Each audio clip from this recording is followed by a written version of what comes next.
Our public health professionals continue to deliver our most important response, and we remain grateful for their service. The Federal Reserve, along with others across government, is using its policies to help alleviate the economic burden.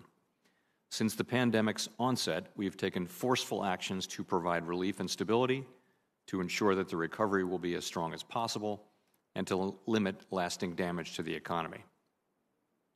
Economic activity has continued to recover from its depressed second quarter level. The reopening of the economy led to a rapid rebound in activity, and real GDP rose at an annual rate of 33% in the third quarter. In recent months, however, the pace of improvement has moderated. Household spending on goods, especially durable goods, has been strong and has moved above its pre-pandemic level. In contrast, spending on services remains low, largely because of ongoing weakness in sectors that typically require people to gather closely, including travel and hospitality. The overall rebound in household spending is due in part to federal stimulus payments and expanded unemployment benefits, which provided essential support to many families and individuals.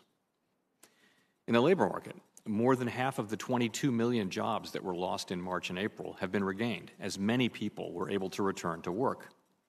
As with overall economic activity, the pace of improvement in the labor market has moderated. Although we welcome this progress, we will not lose sight of the millions of Americans who remain out of work. The economic downturn has not fallen equally on all Americans, and those least able to shoulder the burden have been hardest hit.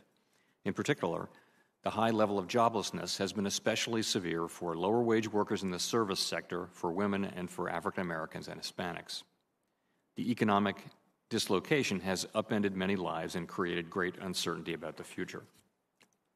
As we've emphasized throughout the pandemic, the outlook for the economy is extraordinarily uncertain and will depend in large part on the success of efforts to keep the virus in check. The rise in new COVID-19 cases, both here and abroad, is concerning and could prove challenging in the next few months.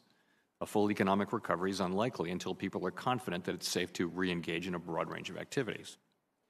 Recent news on the vaccine front is very positive for the medium term. For now, significant challenges and uncertainty remain, including the timing, production, and distribution, and efficacy across different groups. It remains difficult to assess the timing and scope of the economic implications of these developments with any degree of confidence. The Fed's response has been guided by our mandate to promote maximum employment and stable prices for the American people, along with our responsibilities to promote the stability of the financial system. We've been taking broad and forceful actions to more directly support the flow of credit in the economy.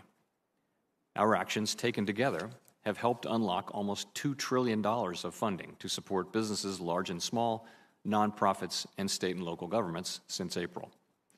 This, in turn, has helped keep organizations from shuttering and has put employers in a better position to keep workers on and to hire them back as the economy continues to recover. These programs serve as a backstop to key credit markets and have helped restore the flow of credit from private lenders through normal channels. We've deployed these lending powers to an unprecedented extent. Our emergency lending powers require the approval of the Treasury and are available only in very unusual circumstances, such as those we find ourselves in.